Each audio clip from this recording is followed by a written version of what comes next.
വളരെ നല്ല സ്നേഹത്തോടുകൂടെ മുന്നോട്ട് പോയിരുന്ന കുടുംബജീവിതം പെട്ടെന്ന് തകരാറിലാകുന്നു, ശിഥിലമാകുന്നു.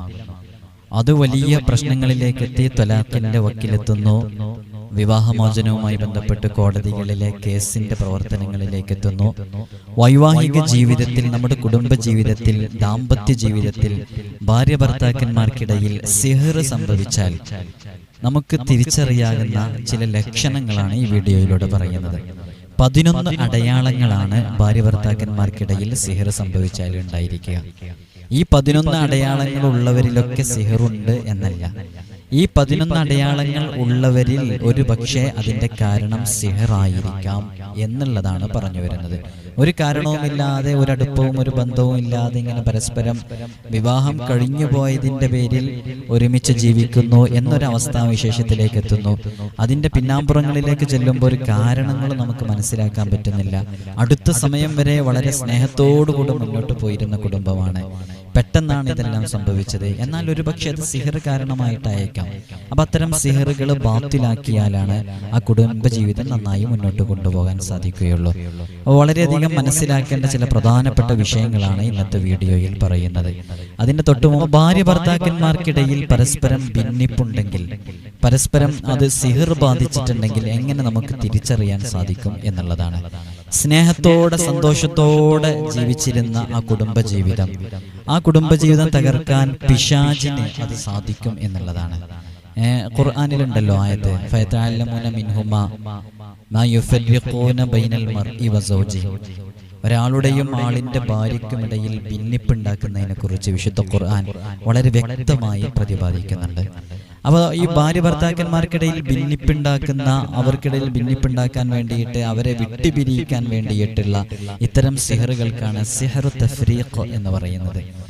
അപ്പോൾ ഭാര്യ ഭർത്താക്കന്മാർക്കിടയിൽ വിട്ടുപിരിക്കുന്നതിനുള്ള ആഭിചാര്യ വിദ്യകൾ പഠിച്ച ആളുകളുടെ അടുക്കൽ പോയി, മാരണം ചെയ്യുന്ന ആളുകളുടെ അടുക്കൽ പോയി, കൂടോത്രം ചെയ്യുന്ന ആളുകളുടെ അടുക്കൽ പോയി, ഈ ബന്ധത്തിൽ അസൂയയുള്ള, ഈ ബന്ധത്തിൽ വളരെയധികം ദേഷ്യമുള്ള, ഈ ബന്ധം ഇഷ്ടപ്പെടാത്ത ചില ആളുകളെ, ചില ദുർശക്തികളെയും പൈശാചിക സേവ നടത്തുന്ന ആളുകളെയൊക്കെ സമീപിച്ച് ഒരുപാട് ആളുകൾ അങ്ങനെ ചെയ്യുന്നവരുണ്ട്. അങ്ങനെ ചെയ്യുന്ന ചില ആളുകളുണ്ട്. അവരൊക്കെ എൻ്റെ വീഡിയോ അത്തരം ദേഷ്യമുള്ളവരൊക്കെ ഉള്ളവരുണ്ടെങ്കിൽ ഞാൻ ആദ്യമേ പറയട്ടെ, ആ ദേഷ്യം നിങ്ങളുടെ മനസ്സിൽ നിന്ന് ഒഴിവാക്കി വെക്കണം. സ്വർഗത്തിൽ കടക്കാനുള്ള ഏറ്റവും വലിയ ക്വാളിറ്റി എന്ന് പറയുന്നത് മറ്റുള്ളവരോടുള്ള ദേഷ്യം നമ്മുടെ ഹൃദയത്തിൽ ഇല്ലാതിരിക്കലാണ്. അതുകൊണ്ട് തന്നെ ആഭിചാര പ്രവർത്തനം, കൂടോത്തരം, മാരണം, സിഹർ ഇതെല്ലാം വൻ പാപങ്ങളിൽപ്പെട്ടതാണ്. അവർക്ക് സ്വർഗത്തിന്റെ പരിമളം ആസ്വദിക്കാൻ പോലും സാധിക്കുകയില്ല. അത് വലിയ പാപമാണ്, വലിയ കുറ്റം കിട്ടുന്ന മഹാപാപമാണെന്ന് ഓർമ്മപ്പെടുത്തുകയാണ്. അത്തരം പ്രവർത്തനങ്ങളുമായി ബന്ധപ്പെട്ട് ദുർമന്ത്രവാദികളുടെയോ അമ്പലങ്ങളിലോ ക്ഷേത്രങ്ങളിലോ മറ്റോ പോയി നിങ്ങൾക്ക് ഏതെങ്കിലും ഒരു സുപ്രഭാതത്തിലെ സമയത്തിൽ വന്ന തെറ്റിദ്ധാരണയുടെയോ സംശയത്തിന്റെ പേരിൽ പരസ്പരം ദേഷ്യത്തോടുകൂടെ ഇത്തരം പ്രവർത്തനങ്ങളുമായി ബന്ധപ്പെടുന്നവരുണ്ടെങ്കിൽ നിങ്ങൾക്ക് ശാശ്വതമായി നരകമായിരിക്കും അതിന്റെ ശിക്ഷ എന്ന് താക്കീതായി ഓർമ്മപ്പെടുത്താൻ ആഗ്രഹിക്കുകയാണ്. വിഷയത്തിലേക്ക് പ്രവേശിക്കുന്നതിന് മുമ്പ്, ഭാര്യ ഭർത്താക്കന്മാർക്കിടയിൽ നല്ല സ്നേഹത്തോടുകൂടെ മുമ്പോട്ട് കൊണ്ടുപോകാൻ, ആ കുടുംബജീവിതം നന്നായി പോകണമെങ്കിൽ വിശുദ്ധ ഖുർആൻ പറഞ്ഞതുപോലെ വജഅല ബൈനകും മവദ്ദതൻ വറഹ്മ, അവർക്കിടയിൽ നല്ല സ്നേഹവും കാരുണ്യവും വേണം. അപ്പൊ അവർക്കിടയിൽ സ്നേഹവും കാരുണ്യവും ഉണ്ടായിരിക്കുക എന്നുള്ളത് ആ കുടുംബജീവിതം വളരെ നന്നായി സ്മൂത്തായി മുന്നോട്ട് കൊണ്ടുപോകാൻ ഉപകരിക്കുന്ന കാര്യമാണ്. അപ്പോൾ സിഹർ തഫ്രീഖ് ചെയ്യുന്ന ആളുകൾ പ്രധാനമായിട്ടും ഈ 2 സംഭവങ്ങളെ ആ ദമ്പതികൾക്കിടയിൽ, ആ കപ്പിൾസിനിടയിൽ നിന്ന് ഒഴിവാക്കാൻ വേണ്ടി, അതിനെ തീർത്തും എടുത്തു കളയാൻ വേണ്ടിയിട്ടുള്ള പ്രവർത്തനങ്ങളാണ് അവർ ചെയ്യുക. അതിനുവേണ്ടി സിഹർ ചെയ്യുന്ന ആളുകളുടെ സമീപത്ത് അവർ ചെല്ലും. അവർ ചില ദുശക്തികളെ, ചില ദുർമന്ത്രവാദികളെ അവർ സമീപിക്കും. അവർ സമീപിച്ചിട്ട് അവർക്ക് ആവശ്യമുള്ള ആളുകളുടെ പേരുകളും നാളുകളും അവരുടെ കാര്യങ്ങളൊക്കെ പറഞ്ഞ് മനസ്സിലാക്കി കൊടുക്കും. ഇത്തരം ചില ആളുകളെ കുറിച്ചൊക്കെ നമ്മൾ പഠിക്കുമ്പോൾ അവർ ഇതിന്റെ പ്രവർത്തനങ്ങൾ, സിഹിറിന്റെ പ്രവർത്തനങ്ങളെ ശക്തമായി ഫലിക്കാൻ വേണ്ടിയിട്ട് ആർക്കാണോ സിഹിർ ചെയ്യേണ്ടത് അവരുടെ ശരീരവുമായി ഇഴകിച്ചേർന്ന് കിടക്കുന്ന വസ്ത്രത്തിന്റെ അവശിഷ്ടങ്ങള്, ചെരുപ്പുകള്, നഖങ്ങള്, മുടികള്, ഇങ്ങനത്തെയൊക്കെ എടുത്ത് അതും കൂടെ ഈ സിഹിർ ചെയ്യുന്ന ക്രിയകൾക്കൊപ്പം അറ്റാച്ച് ചെയ്തിട്ടുണ്ടെങ്കിൽ അത് വളരെ എഫക്റ്റീവായി സംഭവിക്കുമെന്ന് ചില ദുർമന്ത്രവാദി, അത്തരം കേസുകളൊക്കെ നമ്മളുടെ അടുക്കൽ എത്തിയിട്ടുണ്ട്. അതുകൊണ്ടാണ് ഇത്ര ക്ലാരിറ്റിയോടുകൂടി പറയാൻ സാധിക്കുന്നത്. സാധിക്കുന്നത്. അപ്പോൾ അങ്ങനെയൊക്കെ ചെയ്ത ചില പ്രവർത്തനങ്ങൾ, ചില ക്രിയകളൊക്കെ നമ്മൾ കണ്ടെടുത്തിട്ടുണ്ട്.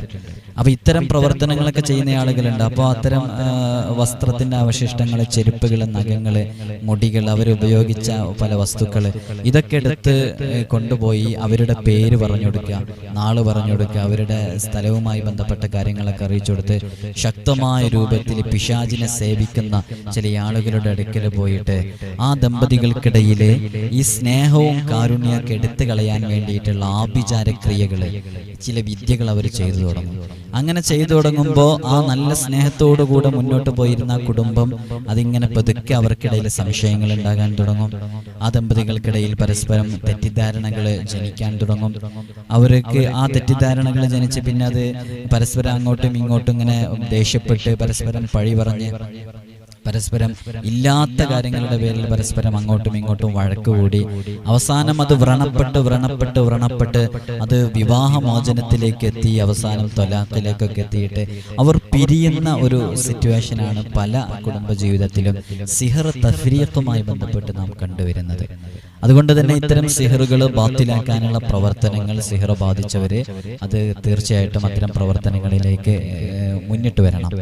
ഈ ശൈത്വാനുമായി വന്ന സിഹർ എന്തായാലും സംഭവിക്കുമെന്ന് സിഹറുമായി ബന്ധപ്പെട്ട് തൊട്ട് മുമ്പ് നാം ഒരു വീഡിയോ ചെയ്തിട്ടുണ്ടായിരുന്നു. നിങ്ങളൊക്കെ കണ്ടിട്ടുണ്ടാവും, 2 വീഡിയോ. ഒന്ന് സിഹർ ബാധിച്ചാലുള്ള 10 ലക്ഷണങ്ങൾ പറഞ്ഞിട്ടുണ്ടായിരുന്നു. സിഹർ മുത്തുനബി സല്ലല്ലാഹു അലൈഹി വസല്ലം തങ്ങൾക്ക് സംഭവിച്ചു.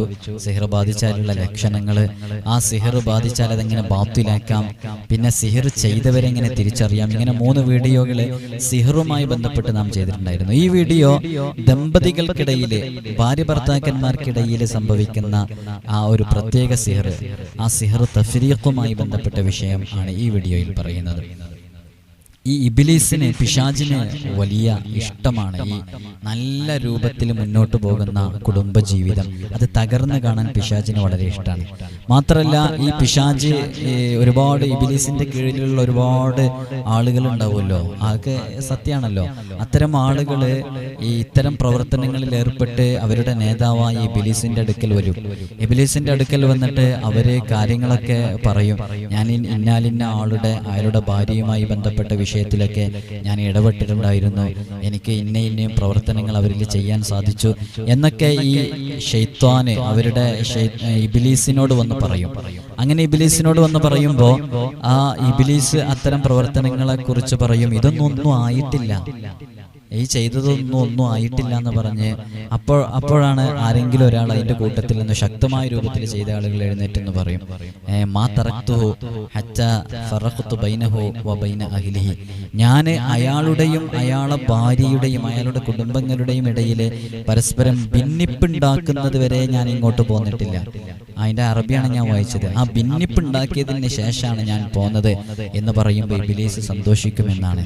ഇബ്ലീസ് അവരെ വല്ലാതെ സ്നേഹത്തോടുകൂടെ ആലിംഗനം ചെയ്ത് നിഅമ അൻത, നീ ചെയ്ത പ്രവർത്തനം വളരെ നന്നായിരിക്കുന്നു എന്ന് പറഞ്ഞ് നല്ലോണം സപ്പോർട്ട് ചെയ്യുമെന്നൊക്കെ ഹദീസിന്റെ ഗ്രന്ഥങ്ങളിൽ നിന്ന് മനസ്സിലാക്കാൻ സാധിക്കും.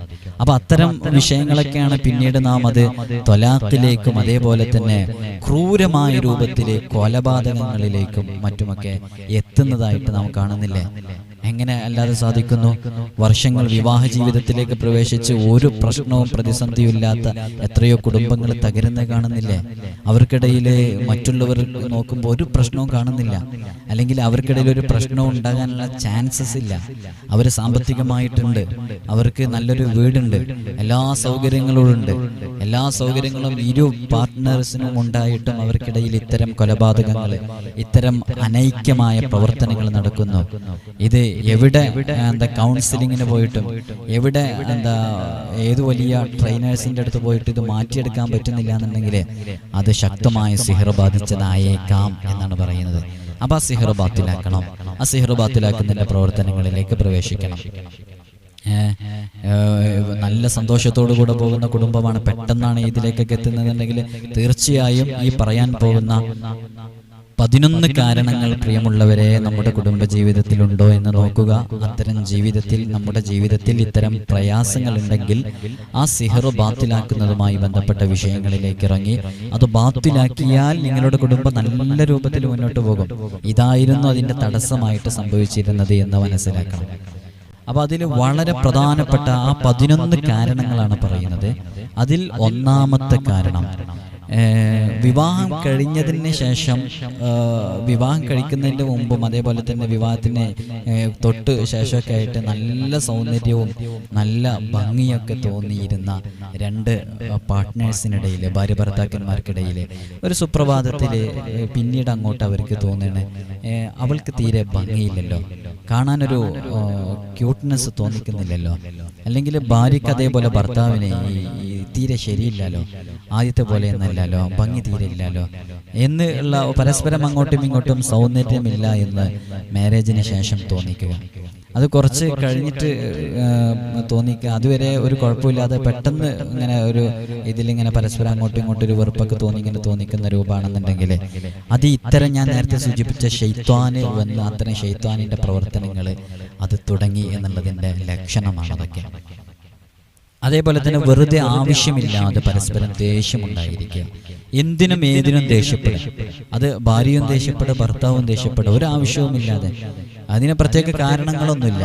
നമ്മളതിനെക്കുറിച്ച് അന്വേഷിക്കുമ്പോൾ എന്തെങ്കിലും വിഷയവുമായി ബന്ധപ്പെട്ടിട്ട് ചായ, നമ്മളൊരു വൈഫൊരു ചായ കൊടുത്തു കഴിഞ്ഞാൽ ആ ചായ ഭർത്താവിനെ കിട്ടിക്കഴിഞ്ഞാൽ ആ ചായ എടുത്ത് കുടിക്കുന്നതിൻ്റെ ഇടയിൽ കാര്യമായിട്ട് കുഴപ്പങ്ങളൊന്നും ഉണ്ടാവില്ല, എന്നാലും വെറുതെ ദേഷ്യപ്പെടും, ഒരാവശ്യമില്ലാതെ ദേഷ്യപ്പെടും, പരസ്പരം സംസാരിക്കാതെ എപ്പോഴും ഇവരുടെ സംസാരങ്ങൾക്കിടയിലൂടെയൊക്കെ ദേഷ്യം, പരസ്പരം കോപിക്കുന്നത്, ഇതൊക്കെയാണ് കടന്നു വരുന്നത്. എന്നാൽ തീർത്തും അത് സിഹറുമായി ബന്ധപ്പെട്ട ഇത്തരം കാരണങ്ങളെ കൊണ്ടായേക്കാം. അതേപോലെ തന്നെ സ്നേഹം കുറയുക, സ്നേഹം കുറഞ്ഞു എന്ന് തോന്നുക പരസ്പരം അങ്ങോട്ടും ഇങ്ങോട്ടും. യഥാർത്ഥത്തിൽ ഒരു പക്ഷെ അവർക്കിടയിൽ സ്നേഹം കുറഞ്ഞിട്ടൊന്നും ഉണ്ടാവില്ല, പക്ഷെ അവർക്ക് ഇങ്ങനെ തോന്നുക. ഇതൊക്കെ തുടക്കത്തിൽ കാണുന്ന ചില ലക്ഷണങ്ങളാണ്. എൻ്റെ ഭർത്താവിന് എന്നോട് ഇപ്പോൾ പഴയതുപോലെയുള്ള സ്നേഹമില്ലല്ലോ. ഇതിങ്ങനെ എപ്പോഴെങ്കിലും ഒരിക്കലൊക്കെ സ്നേഹം ഇല്ലാന്ന് തോന്നിപ്പോകുന്നതിന് കുഴപ്പമില്ല. ഇത് തന്നെയാണ് ഇടയ്ക്കിടയ്ക്ക് തോന്നിക്കൊണ്ടേയിരിക്കുകയാണ്. എന്നാൽ പൈശാചികമായ ചില വിഷയങ്ങളാണ്. അത് ഞാൻ നേരത്തെ പറഞ്ഞ ഈ സിഹർ തഫ്രീഖുമായി ബന്ധപ്പെട്ട വിഷയമാണ്. അപ്പോൾ അത് ഒഴിവാക്കണം. അതേപോലെ തന്നെ ഭർത്താവിനും തോന്നും ഭാര്യയ്ക്ക് പഴയതുപോലെ ഒന്നുമില്ലല്ലോ, അവളിപ്പോൾ അവളുടെ കുടുംബവുമായി ബന്ധപ്പെട്ട് അവളുടെ കുടുംബകാര്യങ്ങളിലേക്കാണ് കൂടുതൽ ശ്രദ്ധ, നാമുമായി ബന്ധപ്പെട്ട വിഷയങ്ങളിലൊന്നും കൂടുതൽ ഇടപെടുന്നില്ല.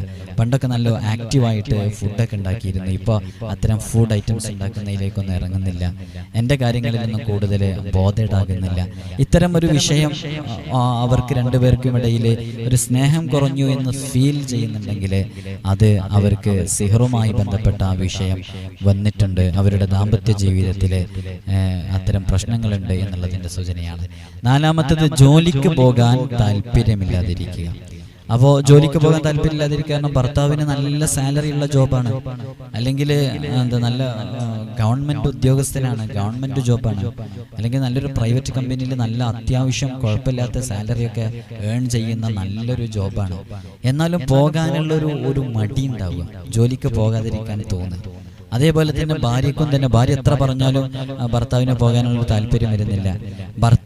ഭാര്യക്കും തന്നെ വീട്ടിലെ ചില ജോലികൾ, അതാണ് അടുത്തടയാളം, വീട്ടിലുള്ള ജോലികളിൽ വ്യാപൃതനാവാനുള്ള ഒരു താല്പര്യക്കുറവ് ഭാര്യയ്ക്ക് ഉണ്ടാവുക. ഇത് എപ്പോഴെങ്കിലും ഏതെങ്കിലും ഒരു സമയത്തുണ്ടാകുന്നതിനെ കുറിച്ചല്ല, ഇതിങ്ങനെ എപ്പോഴും ഇത് തോന്നിക്കൊണ്ടേയിരിക്കും. എന്തെങ്കിലും പ്രധാനപ്പെട്ട എന്തെങ്കിലും ഒരു സ്പെഷ്യൽ ഡേ വരുമ്പോൾ എന്തെങ്കിലും ഒരു പ്രധാനപ്പെട്ട ഒരു സ്പെഷ്യൽ ഫുഡ് ഉണ്ടാക്കാൻ വേണ്ടി ശ്രമിക്കുമ്പോൾ അതിനൊരു താല്പര്യം ഇല്ലാണ്ടിരിക്കുക. ആദ്യമൊക്കെ ഉണ്ടാക്കിയതുപോലെ ഒരു ക്വാളിറ്റിയിൽ ഉണ്ടാക്കാൻ തോന്നാതിരിക്കുക. അങ്ങനെ ഭർത്താവിന് നല്ലോണം ഭർത്താവ് വരുമ്പോഴേക്ക് നല്ല ഫുഡ് ഐറ്റംസ് ഒക്കെ തയ്യാറാക്കി കൊടുക്കണം എന്നൊക്കെ പണ്ടൊക്കെ അങ്ങനത്തെ ചിന്തയും കാര്യങ്ങളൊക്കെ ഉണ്ടായിരുന്നു. ഇപ്പോൾ അത്തരം വിഷയങ്ങൾക്കൊരു താല്പര്യം വരുന്നില്ല. വീട്ടുകാര്യങ്ങളിൽ, ജോലി, കുടുംബകാര്യങ്ങളിൽ, മക്കളെ നോക്കുന്നതിൽ, അതേപോലെ മൊത്തത്തിലൊരു താല്പര്യക്കുറവ് കുടുംബജീവിതവുമായി ബന്ധപ്പെട്ട് ഇരുവർക്കും ഉണ്ടാകുകയാണ്. അവരുടെ ജോലി ചെയ്യാനുള്ള താല്പര്യം, അത് ഭർത്താവിനാണെങ്കിൽ ഭർത്താവിൻ്റെ ജോലിയുമായി ബന്ധപ്പെട്ട്, ഭാര്യയ്ക്ക് ഭാര്യയുടെ വീട്ടുജോലിയുമായി ബന്ധപ്പെട്ട് ഇങ്ങനെ ഒരു താല്പര്യക്കുറവുണ്ടെന്നുണ്ടെങ്കിൽ അത് അവരുടെ ജീവിതത്തിൽ ആർക്കൊക്കെയോ അസൂയ സംഭവിച്ചിട്ട് അവരത്തരം ഈ നോട്ടങ്ങളിലോ അവരുടെ ഭാഗത്തു നിന്ന് ചില ഷെറുകളൊക്കെ ഉണ്ടായിട്ട് ചില പൈശാചികമായ ഷെറുകൾ അവരുടെ ജീവിതത്തിൽ ഉണ്ട് എന്നുള്ളതിൻ്റെ അടയാളമാണ്. അതേപോലെ തന്നെ നമ്മൾ പ്രധാനപ്പെട്ട ചില വിഷയങ്ങളൊക്കെ, ബാധ്യതകൾ, ചെയ്യേണ്ട ചില ബാധ്യതകളൊക്കെ മറന്നു പോവുക. അത് ഭാര്യയാണെങ്കിലും ഭർത്താവാണെങ്കിലും മറന്നു പോകും. ഭർത്താവിന് ചെയ്തു കൊടുക്കേണ്ട ചില കാര്യങ്ങൾ ചിലപ്പോൾ ഭർത്താവിന് വന്നാൽ ഉടനെ പതിവായി ചെയ്ത് കൊടുത്തിരുന്ന ചില കാര്യങ്ങളൊക്കെ ഉണ്ടാകും. വീട്ടിൻ്റെ ഉള്ളിലേക്ക് കയറി വരുമ്പോൾ ഇടാനുള്ള ചെരുപ്പ്, അങ്ങനെ സ്ഥിരമായി ചെയ്തു കൊടുക്കേണ്ട കാര്യങ്ങൾ, ചെയ്തു കൊടുത്തിരുന്ന കാര്യങ്ങൾ, അതേപോലെ തന്നെ പെട്ടെന്ന് ഒരു തണുത്ത വെള്ളം കൊടുക്കുന്ന രൂപം, അതൊക്കെ പണ്ട് സ്ഥിരമായി ചെയ്തു വന്നിരുന്നായിരുന്നു. പെട്ടെന്നൊരു സുപ്രഭാതത്തിൽ അത് ചെയ്യാൻ മറന്നു പോവുക. അതേപോലെ തന്നെ ഭാര്യയും തന്നെ ഭർത്താവും തന്നെ ഭാര്യയ്ക്ക് ചെയ്തു കൊടുക്കേണ്ട, ഭാര്യയുടെ ചില സ്പെഷ്യൽ കാര്യങ്ങൾക്കൊക്കെ താല്പര്യം കാണിച്ചിരുന്ന വിഷയങ്ങളൊക്കെ പെട്ടെന്ന് അതൊക്കെ മറന്നു പോവുക. ഇങ്ങനെ മറന്നു പോകുന്ന ഒരു സിറ്റുവേഷൻ ഉണ്ടെന്നുണ്ടെങ്കിൽ സ്ഥിരമായിട്ട് ഭാര്യ ഭർത്താവിന് അയൺ ചെയ്തു കൊടുക്കാറുണ്ടായിരുന്നു. അങ്ങനെ അത് പെട്ടെന്ന് ചെയ്യാനുള്ള ഓർമ്മ വരുന്നില്ല, അത് മറന്നു പോവുക. ഇത്തരം വിഷയങ്ങളൊക്കെ ഉണ്ടെന്നുണ്ടെങ്കിൽ അത് അവരുടെ ജീവിതത്തിൽ ഇത്തരം സിഹറുമായി ബന്ധപ്പെട്ട വിഷയമുണ്ട് എന്നുള്ളതിൻ്റെ അടയാളമാണ്. അതേപോലെ തന്നെ 7ാമത്തെ അടയാളം, ദുഃഖം എപ്പോഴും ഉണ്ടായിരിക്കുക. ഒരു കാരണം അതിന് കിട്ടുന്നില്ല, എപ്പോഴും ഒരു സാഡ്, എപ്പോഴും ഒരു സന്തോഷമില്ലായ്മ. അത് ഭാര്യക്കാണെങ്കിലും ഭർത്താവിനാണെങ്കിലും ഒരു സന്തോഷമില്ലായ്മ എപ്പോഴും ഉണ്ടാവുക. അതിന് പ്രത്യേക ഒരു കാരണമൊന്നുമില്ല, അതിങ്ങനെ എപ്പോഴും ഇങ്ങനെ ഒരു ദുഃഖം, ഇങ്ങനെ ദുഃഖിച്ച് ഒരു ഡെസ്പടിച്ചിരിക്കുന്ന പോലെ എപ്പോഴും തോന്നും. ഇതൊക്കെ അവർക്കിടയിൽ സിഹ്ർ ബാധിച്ചു എന്നുള്ളതിൻ്റെ അടയാളമാണ്. അതേപോലെ തന്നെ വിവാഹം കഴിഞ്ഞിട്ട് വൈവാഹിക ജീവിതത്തിലേക്ക് പ്രവേശിച്ച് 1-2 വർഷങ്ങളൊക്കെ കഴിഞ്ഞിട്ട് പിന്നീട് അവര് നോട്ട് ഇൻട്രസ്റ്റഡ് ഇൻ സെക്സ്, അവര് അത്തരം റിലേഷൻഷിപ്പിൽ ഒരു പ്രധാനമായിട്ടും അവരുടെ ആ കുടുംബ ജീവിതത്തിൽ അവരുടെ ഒരു പ്രൈവറ്റ് ലൈഫിൽ നടക്കേണ്ട ചില പ്രധാനപ്പെട്ട വിഷയങ്ങളുണ്ട് ഭാര്യ ഭർത്താക്കന്മാരാകുമ്പോൾ. അത്തരം വിഷയങ്ങൾക്കൊക്കെ പരസ്പരം താല്പര്യമില്ലാതെ ഒരു വിമുഖത ആണ് അവർക്കുണ്ട് എന്നുണ്ടെങ്കിൽ തീർച്ചയായും അവർക്കിടയിൽ അത്തരം സിഹറുമായി ബന്ധപ്പെട്ട വിഷയം ഉണ്ട് എന്നുള്ളതിൻ്റെ ലക്ഷണമാണ്. അതേപോലെ തന്നെ 9ാമത്തെ അടയാളം, അവർക്ക് ഇടയ്ക്കിടയ്ക്ക് രണ്ടാളുകൾക്കും ഈ ബന്ധം മുന്നോട്ട് പോകില്ല, ഇത് ഒഴിവാക്കുകയാണ് നല്ലത്, എനിക്ക് ഇവള് യോജിപ്പില്ല. അതേപോലെ തന്നെ ആ ഭാര്യയ്ക്ക് തോന്നാം എനിക്ക് അയാളുടെ കൂടെ നിൽക്കാൻ കഴിയില്ല, അല്ലെങ്കിൽ ഭാര്യ ഇത് അവരുടെ സുഹൃത്തുക്കളോടൊക്കെ പറയാം, അയാൾ ഇത്തിരി ശരിയില്ല, എനിക്ക് അയാളോട് കൂടെ നിൽക്കാൻ കഴിയുമെന്ന് എനിക്ക് തോന്നുന്നില്ല എന്നൊക്കെ ഇങ്ങനെ പറയുക. അല്ലെങ്കിൽ ഭാര്യയുടെ മനസ്സിൻ്റെ ഉള്ളിൽ തോന്നുക, ഭർത്താവിൻ്റെ മനസ്സിൻ്റെ ഉള്ളിൽ തോന്നുക, പരസ്പരം പറയണമെന്നൊന്നുമില്ല. ഇങ്ങനെ തോന്നിക്കഴിഞ്ഞാൽ തന്നെ അത് ഞാൻ നേരത്തെ പറഞ്ഞല്ലോ, ഇത്തരം ആഭിചാര ക്രിയകൾ ചെയ്യുന്ന ചില കൂടോത്രം ചെയ്യുന്ന ചില ആളുകളെ ഇവരുടെ കുടുംബജീവിതം വളരെ നന്നായിട്ട് മുന്നോട്ട് പോകുന്ന കാണുമ്പോൾ അസൂയ പൂണ്ടിട്ട് ഇവർ ചില മന്ത്രവാദികളുടെ അടുക്കലൊക്കെ ദുർശക്തികളുടെ അടുക്കൽ പോയിട്ട് ചില പിശാച് സേവയുമായി ബന്ധപ്പെട്ട ആളുകളുടെ അടുക്കൽ പോയിട്ട് അവർ ക്രിയകൾ ചെയ്യും. ആ ക്രിയകൾ ചെയ്യുമ്പോൾ ശൈത്വാനുകളെ പറഞ്ഞയച്ചിട്ട് അവർ തോന്നിപ്പിക്കുന്നതാണിത്. അങ്ങനെ തിരിച്ചറിയാൻ സാധിക്കണം. തിരിച്ചറിഞ്ഞിട്ട് അതിനെ ഒഴിവാക്കാൻ വേണ്ടി കഴിയുമ്പോഴാണ് ആ ജീവിതം വളരെ നന്നായിട്ട് മുന്നോട്ട് പോകുക. അതേപോലെ തന്നെ ആരൊക്കെയോ ഉണ്ട് എന്നുള്ളൊരു തോന്നല്, ഭർത്താവ് വീട്ടിലില്ല, ഭാര്യ മാത്രമേ വീട്ടിലുള്ളൂ, എന്നാൽ ആരൊക്കെയോ ഉണ്ട്, ഒരു മൂന്നാമതൊരു തേർഡ് പേഴ്സൺ ഫീലിംഗ് എന്ന് പറയും, ഒരു മൂന്നാമതൊരാളുണ്ട് എന്നുള്ളൊരു തോന്നൽ, ഒരു ഫീലിംഗ് ഉണ്ടാവുക. അത് അവരുടെ ജീവിതത്തിൽ സിഹർ ബാധിച്ചിട്ടുണ്ട്. സിഹർ ആരൊക്കെയോ അതിനു വേണ്ടി ഇവരുടെ ജീവിതം തകർന്ന് കാണാൻ വേണ്ടി കൊതിക്കുന്നുണ്ട് എന്നുള്ളതിന്റെ ലക്ഷണമാണ്. അതേപോലെ തന്നെ 11ാമത്തത്, ജീവിതം അവസാനിപ്പിച്ചാലോ എന്ന് തോന്നുന്നു, ജീവിതം മടുത്തു എന്ന് തോന്നുന്നു, ആത്മഹത്യ ചെയ്യാനുള്ള ഒരു ടെൻഡൻസി ഉണ്ടായിരിക്കാം. ചിലപ്പോൾ പ്രവാസികളൊക്കെ ആയിരിക്കും ഭർത്താക്കന്മാർ. അപ്പോൾ ഭാര്യയ്ക്ക് വീട്ടിൽ ഏകാന്തമായിരിക്കുന്ന സമയത്ത് ജീവിതം മടുത്തു എന്ന് തോന്നിയിട്ട് ഒരു സൂയിസൈഡ് അറ്റംപ്റ്റിലേക്കൊക്കെ അതിനുള്ള ശ്രമങ്ങളൊക്കെ നടക്കുക. അതേപോലെ തന്നെ അല്ലെങ്കിൽ മനസ്സിൻ്റെ ഉള്ളിലേക്ക് അത്തരം വിഷയങ്ങൾ വന്നുകൊണ്ടിരിക്കുക. ഭർത്താവും തന്നെ അങ്ങനെ തന്നെ ഒരു പ്രവണതയിലേക്ക് എത്തുക. ഇതൊക്കെ ഇവർ തകർന്നു കാണാൻ വേണ്ടി കൊതിക്കുന്ന ചില ആളുകളുടെ മാരണക്രിയകൾ കൊണ്ട് സംഭവിക്കുന്ന ചില വിഷയങ്ങളായിരിക്കാം. അതുകൊണ്ട് തന്നെ ഞാൻ ഈ പറഞ്ഞ 11 കാര്യങ്ങളും നിങ്ങളുടെ ജീവിതത്തിലുണ്ട് എന്നുണ്ടെങ്കിൽ നിങ്ങളുടെ ജീവിതത്തിൽ സിഹറുമായി ബന്ധപ്പെട്ട ലക്ഷണങ്ങളായേക്കാം. അത് നിങ്ങൾ എത്ര കൗൺസിലിംഗ് ചെയ്തിട്ടും നിങ്ങളുടെ ഭാര്യ ഭർത്താവ് നിങ്ങളുടെ കുടുംബജീവിതം മുന്നോട്ട് കൊണ്ടുപോകാൻ എത്ര നന്നായി ശ്രമിച്ചിട്ടും നിങ്ങൾക്കത് മാറ്റാൻ കഴിയുന്നില്ല. എവിടെ പോയിട്ടും നിങ്ങൾക്ക് മാറ്റാൻ കഴിയുന്നില്ല. എത്ര കൗൺസിലിംഗ് ചെയ്തിട്ടും മാറ്റാൻ കഴിയുന്നില്ല. എന്നാൽ അത് സിഹർ തന്നെയാണ്. അപ്പൊ ഈ ലക്ഷണങ്ങളൊക്കെ ഉള്ളവർക്ക് സിഹർ ഉണ്ട് എന്നല്ല പറയുന്നത്. ഈ ലക്ഷണങ്ങൾ ഉള്ളവർക്ക് ഈ ലക്ഷണങ്ങൾ ഒരു പക്ഷേ സിഹറുമായി ബന്ധപ്പെട്ട കാരണങ്ങളായേക്കാം. അപ്പൊ അത്തരം സിഹറുമായി ബന്ധപ്പെട്ട വിഷയങ്ങൾ വരുമ്പോൾ സിഹർ ബാത്തിലാക്കിയാലാണ് ആ വിഷയങ്ങൾ അവരുടെ മനസ്സിൽ നിന്ന് പോകും. അപ്പോൾ സിഹർ ബാത്തിലാക്കി കഴിഞ്ഞാൽ അവർക്ക് പിന്നെ ആ ഒരു ഈ ലക്ഷണങ്ങളൊന്നും ഉണ്ടാവില്ല, ഈ വിഷയങ്ങളൊന്നും തോന്നൂല. അവരുടെ ജീവിതത്തിൽ നല്ല സ്നേഹമുണ്ടാകും, നല്ല സന്തോഷമുണ്ടാകും. അങ്ങനെ തന്നെയാണ് അവരുടെ ജീവിതം മുന്നോട്ട് കൊണ്ടുപോകാനും സാധിക്കുകയുള്ളൂ. അപ്പോൾ ഇത്തരം പൈശാചിക പ്രവർത്തനങ്ങൾ, പിശാചി സേവയുമായി ബന്ധപ്പെട്ട് മറ്റൊരാളെ തകർക്കാൻ വേണ്ടി ശ്രമിക്കുന്ന എത്രയോ ആളുകൾ നമ്മൾ കാണുന്നില്ലേ? ഒരു കാരണവുമില്ലാതെ വളരെ സന്തോഷത്തോടുകൂടെ സ്വന്തം ഉപ്പയും ഉമ്മയും പറഞ്ഞയച്ച മകള് ഭർത്തൃ വീട്ടിൽ തൂങ്ങി മരിക്കുന്നത്.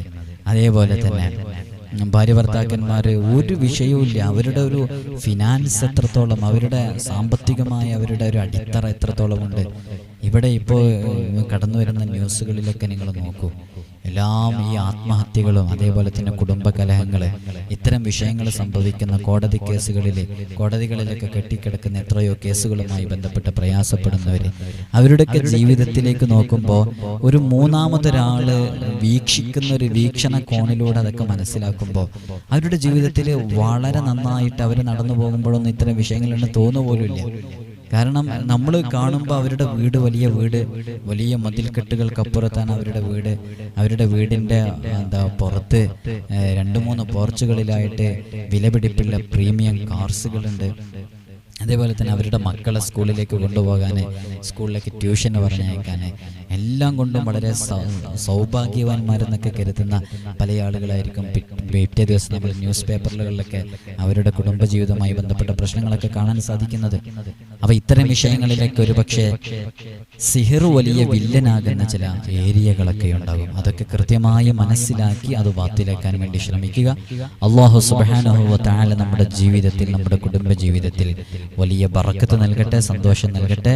സിഹിർ അല്ലാഹു സുബ്ഹാനഹു വ തആല ബാത്തിലാക്കട്ടെ.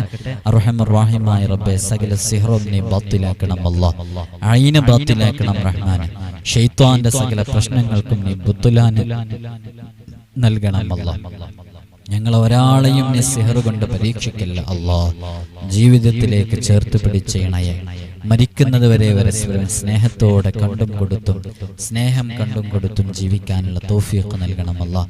ഇൻഷാ അല്ലാഹ് നൂറെ മദീനയുടെ ആത്മീയ മജ്ലിസ് എല്ലാ ദിവസവും രാവിലെ 6:15 രാത്രി 7:15 ആരംഭിക്കുന്നത്. പല ആളുകളും ഫോൺ വിളിക്കുന്നത് ഈ മജ്ലിസ് നടക്കുന്ന സമയത്താണ്. അതുകൊണ്ട് എല്ലാവരോടും ഓർമ്മപ്പെടുത്തുന്നത്, മജ്ലിസ് നടക്കുന്ന സമയത്ത് ഒരാളും തന്നെ ഫോൺ വിളിക്കരുത്. അത് നമ്മുടെ മജ്ലിസ് സുഗമമായി നടത്താനുള്ള തടസ്സമായിട്ട് നിൽക്കുന്നുണ്ട്. അപ്പോൾ മജ്ലിസ് നടക്കുന്ന സമയത്ത് ഒരാളും ഫോൺ വിളിക്കരുതെന്ന് ഓർമ്മപ്പെടുത്തുകയാണ്. മാക്സിമം അസറിന് ശേഷമൊക്കെ വിളിക്കുക. അതേപോലെ തന്നെ വിളിച്ച ഉടനെ തന്നെ ഞാൻ അറിയിച്ചല്ലോ, എടുക്കാൻ സാധിക്കാത്ത സമയമായിരിക്കും കൂടുതലും. അപ്പോൾ പറ്റുന്ന സമയങ്ങളിലേക്ക് എടുക്കും. അള്ളാഹു എല്ലാവർക്കും വലിയ ബറക്കത്ത് നൽകട്ടെ. എല്ലാവരും വിനീതനായി എനിക്കും എൻ്റെ കുടുംബത്തിനും ഉമ്മ ഉപ്പ ഉൾപ്പെടെയുള്ളവർക്ക് പ്രത്യേകം ദുആ ചെയ്യണമെന്ന വസിയ്യത്തോടെ അസ്സലാമു അലൈക്കും വറഹ്മത്തുള്ളാഹി തആല.